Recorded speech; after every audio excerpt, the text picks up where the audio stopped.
All right, want to bring in body language expert Tonya Reiman. Tonya, this was an unusual trial to see the latest. We couldn't see Chauvin's full face because he was wearing a mask, but he was very expressive with his eyes. His body seemed tense at times while the judge delivered the verdict. Talk to us a little bit about what you saw from him in that moment, and also maybe some of the body language that we were able to elicit from him or see from him during the trial, perhaps maybe even when he made the determination with his lawyer that he was going to evoke his Fifth Amendment rights. Yeah, so it was interesting to watch how his facial expressions started. When you're watching him, you can see these two lines, glabella. So that means concern. He obviously knows what's going to happen. But because we can't see the bottom half of his face, there's always a question of what he's actually experiencing. However, if you're watching his eyes move side to side, they're dotting all around, and that shows severe anxiety. When you see somebody who looks all over the room over and over again, that demonstrates severe anxiety. So honestly, when you're looking at him, I think he knew what was coming, and you see that more so at the end, where when he has to stand up, he just puts his arms back as if it's acceptance. But when you watched him throughout the trial, you also noticed that there was a lack of concern. Like, he would be writing notes, but at the same time, you didn't see anything in his upper forehead to demonstrate either remorse, which would be sadness, like underneath the eyes, you might be seeing some sadness. Here, we just saw somebody who thought he was probably going to be convicted. And then when he was convicted, although there was some skepticism, if you watch, you'll see his left eyebrow raises quite often, but you didn't see somebody who was absolutely surprised at the verdict.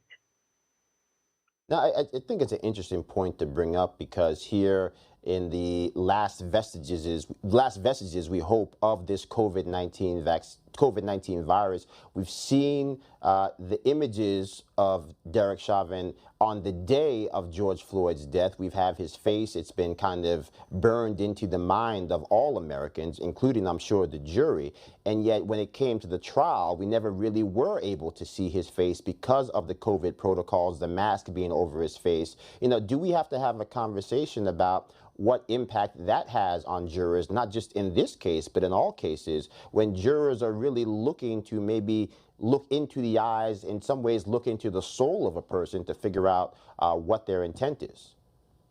Well, that's actually a great point, but you just made it. Like, when you look into the eyes, we were always able to look into his eyes.